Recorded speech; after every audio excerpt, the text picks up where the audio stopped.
Hi. Something very cool has happened almost a day ago, and we are here to take a look at it. Of course, it is the trailer for Godzilla Minus One. This was like kind of striking for it to open on to me, that it was like a lost child running the opposite way of everything, clearly like confused. Like that, I feel like that kind of gives us the indicator of the tone of what this is going to be like immediately. Yeah. It's like, I have a feeling this film is going to be tonally very Whiplash, but in the right kind of way. Like, the moments where there is hope will immediately be like contrasted with despair. It will be one of those ones. Yeah. I will say, because this is written and directed and had the special effects supervised by one person who's had an affinity for this specific Godzilla design since, I want to say, whenever he did the second Always movie. Oh, yeah. I think he's going to have a very strong, like, vision for how this Godzilla is going to move and act. We see it in the trailer. A lot of, like, wide shots of his destruction, and it's very stark and it's impressionable. It's really cool. It instills a sense of dread that I think is really cool. So, slide 3. This character is named Koichi Samejima and played by Ryunosuke Kamiki. Kamiki was recently directed by Takashi Yamazaki, who's the director of this movie, in his fantasy movie Yokaipedia. He was also in both of Takashi Miike's The Great Yokai War movies and played a monster baby in Big Man Japan. So God, that was him? Nice. When is Big Man Japan getting a profile? I love that movie. Definitely one of the movies that screenshots do not do it justice. Oh, yeah. You have to see it. It has to be in motion. I already made a community post on the WikiZilla channel about a couple of shots that were like, you would look at them and see, oh, that's like Godzilla 2014. This one's of the like reminds me of the tease of This is more of a silhouette, and the one we see is like him proper. Godzilla reflected. There was a really cool image that we saw. I'm gonna put it up on screen right now. That Godzilla eating for two. I'd say it's like Godzilla half and half. So the design, as everyone's already pointed out, is pretty much just a touched up The Ride Godzilla, which was made by the same director. He's got a vision for Godzilla. And that Godzilla is pretty much scaly skin and stuff. It's right from the MonsterVerse Godzilla, but it's got a more traditional silhouette. This sequence especially kind of gives me chills a little, because you see people like flying up as the tail swipes. I don't know if you have that slide. And so many recent things, like they've made Godzilla like bigger and bigger, but making him smaller and so much more intimate is so much scarier. I was going to bring that up. It's having a smaller Godzilla is effective too. And it definitely works given the architecture of the era we are at here. This is before Japan's economic miracle really kicked in, so they don't have that many tall buildings anymore.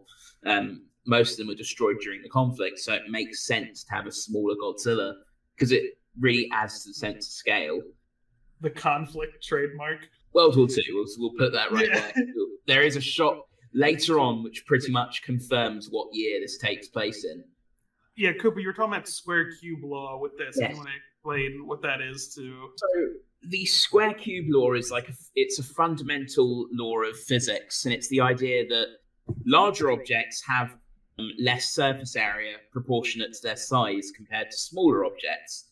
So as a result, this means that Godzilla's weight is being distributed over a comparatively smaller area, which is the soles of his feet. So because he is so large and so heavy, essentially his steps are causing the ground to buckle underneath him and break. And that's creating these fissures and these rises here, which are literally throwing people into the air. Of course, if the square cube law was followed religiously, I mean, it would be a bit disappointing because, like, obviously giant monsters couldn't exist with the square cube law. But it's a nice compromise, and it kind of it's something which isn't done very often. There's only really a handful of examples of tokusatsu media where I think they acknowledge it in this way. Weirdly enough, and this is a very tenuous connection, the only other thing I can think of recently which kind of touched upon the square cube lore is 20 years old. It's Kamen Rider J, where you have the jumbo formation, how when he first lands on the ground, you can see it collapses under his weight. And, yeah, it's weird, but I guess it makes sense that we'd have it here with Godzilla, especially in its use here, because it's being used to provide a sense of horror to it, which is really quite cool. And Equally weird that saying 20 years ago, you mean 2000 and not 1980. this shot, you have the people running away, and Godzilla, you can actually see Godzilla stepping on people, which... Yes. That's something that... I know some people are going to have a field day with that. Well, hey, We're gonna talk about that aspect. we'll get Let's to talk show about them it. how Scary. horrifying the It's actual scary. implications It's that actually is. Scary, but... So Squid had brought up earlier that this movie seems to have a larger focus on the human cost of a kaiju attack than we've seen in a while. This movie's going really hard on showing the human toll. We have a returning landmark in this scene. Do any of you in the chat recognize it? It's Godzilla. Yeah! This and the next shot of the buildings being destroyed look pretty identical to the test footage of the Apple II Operation Q atomic bombing tests, which have gotten used in stock footage for 100 movies, which is kind of messed up in retrospect, but just if you ever seen the footage of the house getting eviscerated. Yes, that is the building from Godzilla 1954, as indicated by the clock tower on top. There it is. What's that audio? This is a nice ass clock here. You gotta tell the time. God, mother. Damn! If Godzilla doesn't die, it's just the Mega Gears timeline with the red. That's definitely a thought. Yeah. Yeah, exactly. I don't know anything about warships, but Cringe Baby 2 did bring up it might be a Ninchin class destroyer. He said the ship Godzilla is swinging under is a de-armed Japanese seaplane carrier Nishin. Yeah, it's got the right shape to it. Thank you, baby. Thanks for the ID, Cringe Baby 2. This shot we have no notes. It's just scary. Zagordan says, I hope Greg is in this movie. Thank you, Zagordan. The guy, his name is Greg. I hope he's in it. By showing the emblem of the Department of War here, we have a rather concrete time frame in which this film is set. A lot of people are saying that the film is set in 1947, and this is one of the big pieces of evidence, as the War Office was disbanded in 1947. There is also, not in this trailer, but there's something from which mentions Godzilla being detected by America, and it was dated to the day of the Paris Peace Treaties, which also happened in 1947. I'm not going to spend too long belaboring because the movie's not out yet.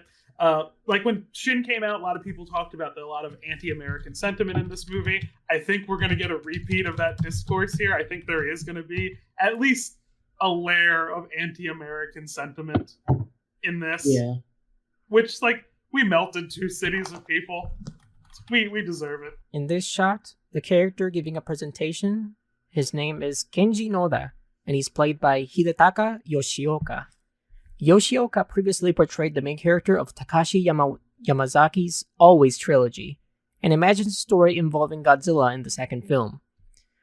Said movie also released on Godzilla Day, November 3rd, the same as Godzilla 1954 and Minus One. And the way the shot is framed, it reminds you of Dr. Yamane's presentation in the original movie. I don't know. That's probably purposeful. There's a lot of parallels. I'm sure there's going to be a GIF set on Tumblr by the end of the day. The thing that's curious here as well is we have the coastline of Japan on the projection slide, but in the middle of Sagami Bay, kind of beyond the entrance to Tokyo Bay, there's this large shape, and that makes me wonder if it's Godzilla's path or maybe something else relating to him. PP trail. Yeah. And, like, it also made me feel the horror vibes really hard. This was just reaching up and grabbing it, like Jason, like, just out of the water. He just grabs the mask with his bare hand. Looks like it's set in the late 1940s, maybe 1947, not in the 50s. And certainly not in 2024, like someone suggested earlier. Hey, if this was set in 2024, we must have just sat around doing nothing for... We did World War II again. we did a rerun. World War II. Everyone just like wanted to cosplay as like people from the 40s. Godzilla attacked at a very awkward time. So this character, we can't tell who it is, but it's possibly Sosaku / Shusaku Tachibana, played by Munetaka Aoki. Its face is going to become a meme. I feel it. It's going to be in relation to something really grim, but it's going to be taken out of context almost immediately. This shot reminds Godzilla 1998. I was thinking that too, but I didn't want to say that because I'd be booed. Yeah, that ship was like on land though. I think is it maybe referencing like Eiko Maru and Bingo Maru from Godzilla 1954 again? I think a ship is just destroyed. And like this shot here is magnificent. He I can yeets say the that ship much. like grabs it and throws it. It's like the same thing with the train at the very start. It gives the impression that this Godzilla is as much a physical fighter as he is like a beam like fighter, which is just really cool. Cringe Baby did bring up a good thing earlier, which is that he hopes that this Godzilla film puts the perception of Godzilla of Godzilla movies as being just like mindless action myth to sleep forever. Oh yeah, definitely. Like I'm so tired because even now, like, people in fandom, and no offense to anyone here who just likes the monster scenes, that's fine. Watch the movies you like to watch. I love getting the human part of it. Like, Godzilla 2000 is my favorite movie strictly because I feel like the human cast is so good. Like, it's aggravating that we get so many ideas of like, oh, we don't need like the human part. We can just characterize through the monsters. No, I want the human part. Yeah. Yeah. This is a film where the human part is especially important, I think, given the context. Astounding Beyond Belief, who couldn't be here, brought up that this line, "That monster will never forgive us." He said, "Makes me wonder if we're getting a GMK type Godzilla. If memory serves, the interpretation of Godzilla embodying the Pacific War dead was around well before GMK." Yeah, and I was thinking specifically, because Final Wars is one of the more recent ones I've watched. They mentioned specifically about, like, years ago, humanity made a great fire, and then Godzilla never forgave humanity. Yeah. So thank you for the 5 pounds, Kaiju Fan 1954. Will this be coming out worldwide or just USA and Japan?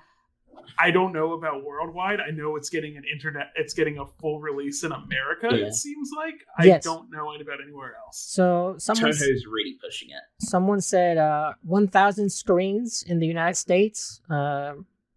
Regal, Cinemark, and AMC at least are gonna be showing the movie, so there's going to be a lot of opportunities, unlike the limited release that Funimation gave Shin Godzilla. And another thing to mention, just I think this movie is going to get pushed heavily by theaters, is that this is because this was made in Japan with no like American interaction and strictly in their market, this is one of the few films that is not going to be considered struck work, meaning this is a movie that can be promoted without violating the writers and actors strike. So it's going to get heavily promotion because of that, because it's outside. Possibly unintentional, but this line is somewhat of an inversion of the one from The Return of Godzilla, wherein Hiroshi Okumura says that he can never forgive Godzilla. Both lines use the word kaibutsu, a general term for monster. For a Japanese Godzilla movie, we don't have much recent examples, but it's reached number 2 on trending on YouTube. And it got to number 1 at one point. Oh, really? It did. Then Yeah. something overtook it. Probably a Mr. Beast video. Yeah, no doubt. It's just print money to print money. Quick, say Mr. Beast so that this gets pushed in the algorithm. Oh, yeah. Mr. Beast, Mr. Beast, Mr. Beast, Mr. Beast. What I like about this final shot is that I think it really like emblemizes that they're bringing Godzilla back as a victim, because the line before it is Godzilla will never forgive us, which is sort of tying back to him being a creature that was a victim of the atomic bomb, like Hiroshima and Nagasaki were. And in this final shot, we see scars from what I assume are supposed to be like a bombshell attempt from whatever Navy Japan has left. And I think this could also be, just right after he got nuked. Yeah. Well, We're lacking context right now, but it's to show that Godzilla is in pain. yeah, and it looks exactly like that shot of the Mutos hitting. Yeah, that famous like still of him roaring to the sky, which is him actually screaming in agony. It's like, weirdly enough, it also reminds me of that one piece of fan art that got pushed everywhere around the time of 2014's release, where Godzilla's bleeding and he's like got the blood coming out of his arm or something. Yeah, the zombie Godzilla. It kind of reminds me of that vaguely. Oh yeah, the red. I had one thought I wanted to share about this because we talked about like scarring and stuff. I mentioned this before the stream started. And I've already forgot the name of the book it's from, but Tomoyuki Tanaka, the producer of Godzilla, has a book. It's like Definitive Edition Godzilla. Is that Definitive Edition Godzilla Introduction? It provides some illustrations of what I guess backstory of Godzilla is. Yes. Yeah. Godzilla was existing peacefully underwater with his family and got nuked and like scarred, and that's why he like looks the way he does. And that's why it's all like revenge. And I'm wondering if at least some ideas from that are being adapted here. Again, that's all speculation, but it would be neat because I don't think many of the movies specifically ever like covered that idea that Tanaka had.